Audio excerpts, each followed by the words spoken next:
Ito po yung CDO Airport Bukidnon Road at galing tayo sa Talakag, Bukidnon. At itong direction na to, papunta ito sa Cagayan de Oro City proper. So dito sa junction ng Cabula ay may palikong daan dito. At mag right turn lang po tayo dito. At ito yung daan papunta doon sa Baungon, Bukidnon.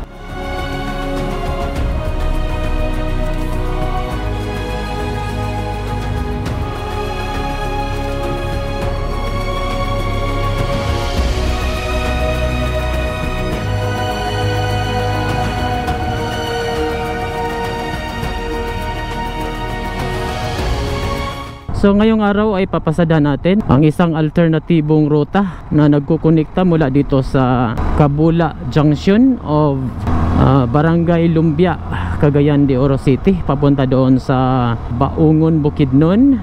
At pasadahan din natin ang daan papunta mula doon sa Baungon papunta doon sa Manolo Fortits via San Vicente, Baungon, Bukidnon. So sa video na to ay sabay nating alamin ang status ng daan, kung safe ba itong daanan sa lahat ng uri ng sasakyan, at ipapakita ko din sa inyo ang mga magagandang tanawin na ating madadaanan. Alright, dito sa junction na to guys, kung mag right turn ka dito, ito yung daan papunta doon sa Lingating. So diretso lang tayo, papunta tayo sa Baungon, Bukidnon. Liburan Elementary School. Tapos dito, kung mag left turn ka dyan, yan po yung daan papunta doon sa Cagayan de Oro via Spellway. Meron na tayong video dyan guys, pero mahirap pa yung daan dyan. May tatawirin pang ilog doon banda sa Bubunawan River.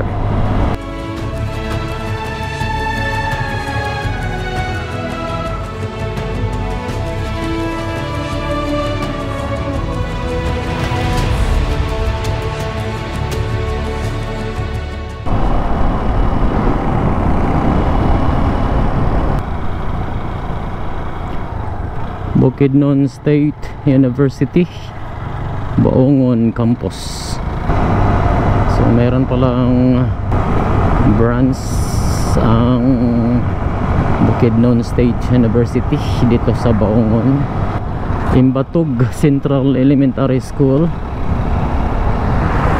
No left turn. Dito tayo.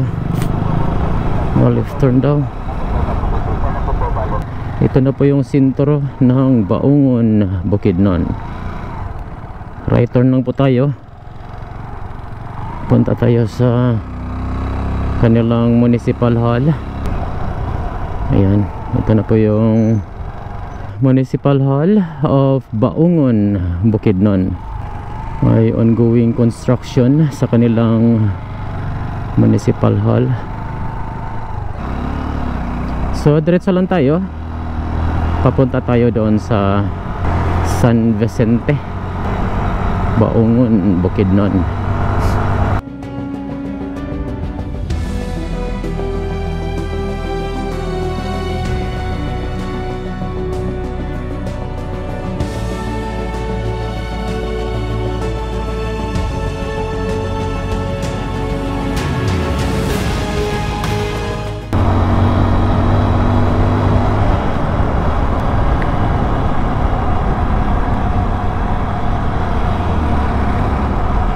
Dito sa junction na to guys, kung mag left turn ka dyan, yan po yung daan papunta doon sa Libuna, Bukidnon and Manolo Fortits, Bukidnon.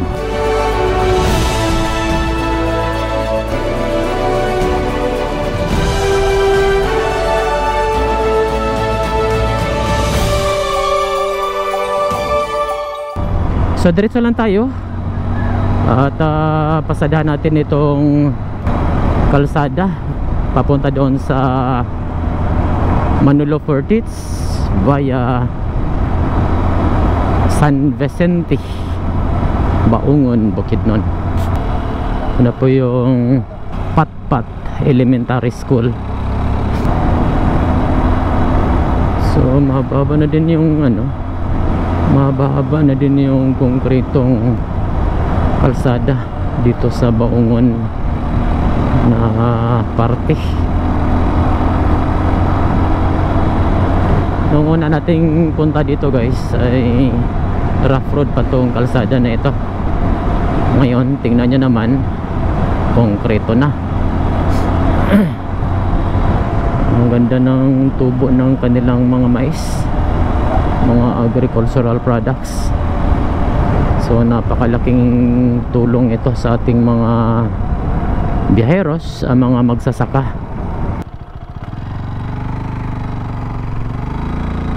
Dito lang tayo guys. Merong konting bahagi na rough road. Kita naman natin doon sa unahan, konkreto na naman. Maliit na bahagi lang yun guys, mga 200 meters to 300 at konkreto na naman. Oops, rough road na naman dito banda.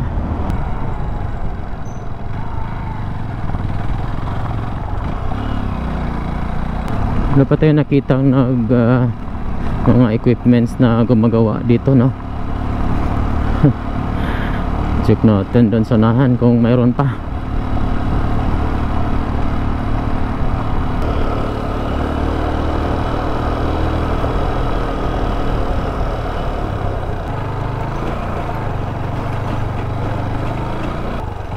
Barangay San Vicente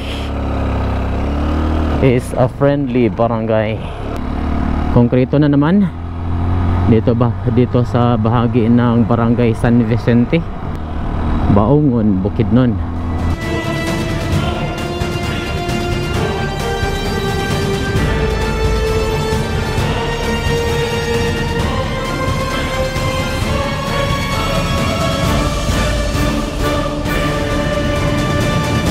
So kung magdiretso tayo guys, ito yung daan papunta doon sa San Vicente, Baungon, Bukidnon. So left turn tayo dito at ito yung daan papunta doon sa Libuna, Bukidnon, papunta doon sa Manolo Fertitz, Bukidnon. Palagay ko hindi ba ito madaanan guys, well wala pang mga sasakyan na ating nasalubong. Welcome to Purok 3. Oh, wala pa nga guys. Hanggang dito pa lang yung konkretong bahagi ng kalsada. Check natin doon sa baba. Kala ko na yung dati nating dinaanan ganon pa rin. Parang mahirap tong daanan guys. Laki ng mga bato.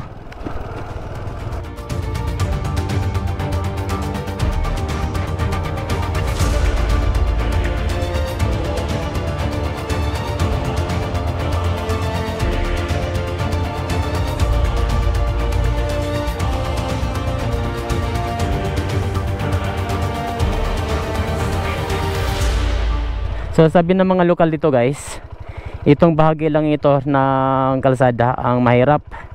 Tapos pagdating doon sa unahan ay okay na. Tuloy natin yung biyahe natin. Nandito na tayo guys. At check lang natin mula dito hanggang doon sa Laturan kung ano na yung status ng daan. So dito pa tayo sa Barangay San Vicente, Baungon, Bukidnon.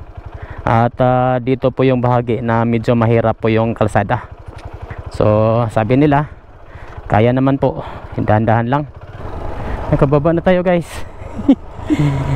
Touch. Ay, thank you Lord.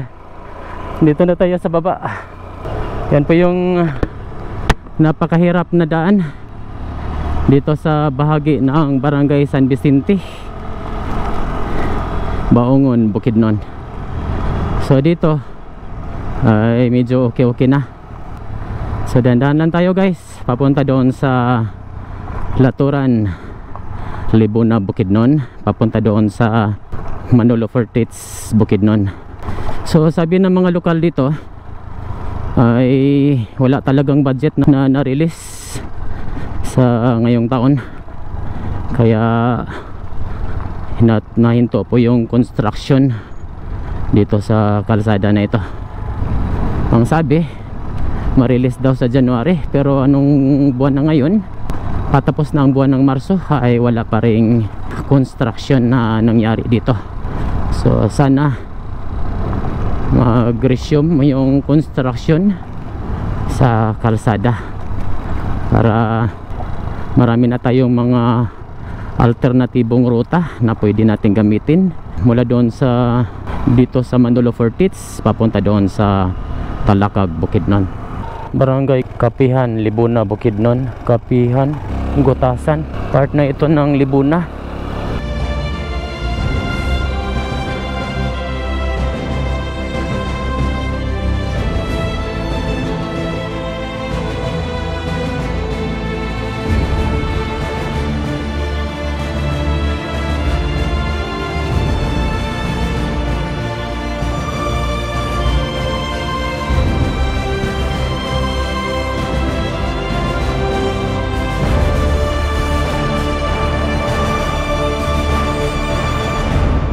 So diretso lang tayo, papunta tayo doon sa Manolo Fortits, Bukidnon. So simentado na din dito guys, papunta na ito sa Manolo Fortits, Libuna, Indahag Road. Ang buong akala ko guys, itong kalsada na to ay ano na, konkreto na, papunta doon sa Baungon. Ay hindi pa pala.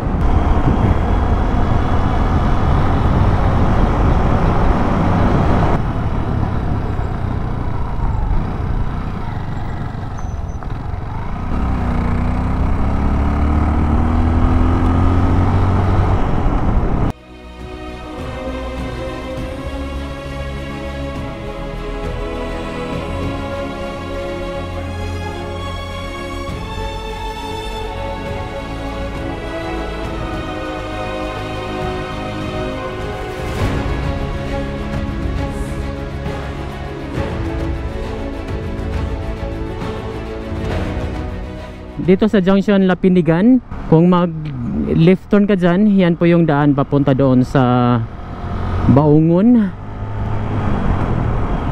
via Nangka. So maganda po yung status ng daan dyan guys, dahil mahaba-haba na po yung konkretong bahagi ng kalsada. Tapos yung rough road dyan ay hindi masyadong mahirap dahil napaligiran po yan ng Del Monte Pineapple Plantation. Kung ang biyahe nyo mula dito sa Manolo Fortits papunta sa Baungon or Talakag, Bukidnon, ay maganda po yung ruta via Lapinigan, Nangka and Baungon, Bukidnon. So diretso lang tayo, papunta tayo sa Lebona, Bukidnon. So umambon na guys, malakas po yung patak ng ulan. Siguro dito lang tayo sa Laturan Junction ang ating video, at magkukonekta naman yan papunta doon sa Manolo Fortits, yung kalsada dyan. So recap lang po ng ating biyahe ngayong araw, mula doon sa Kabula hanggang dito sa Barangay San Vicente, Baungon, Bukidnon, ay maganda po yung status ng daan. Mula naman sa San Vicente hanggang dito sa Kapihan, Libuna, Bukidnon, ay rough road pa po yung kalsada dyan. Passable naman po yan sa mga pick-up type na mga sasakyan at mga motorcycles. Extra careful lang kung umuulan dahil may kadulasan po yung kalsada. Alright? At dito natatapos ang ating vlog. Sana nag-enjoy ka sa ating biyahe. At kung nagustuhan nyo tong video na to, ay huwag kalimutang mag-like, comment, and share para mas marami pang makapanood sa video na ito. Hanggang sa muli. Daghang salamat po!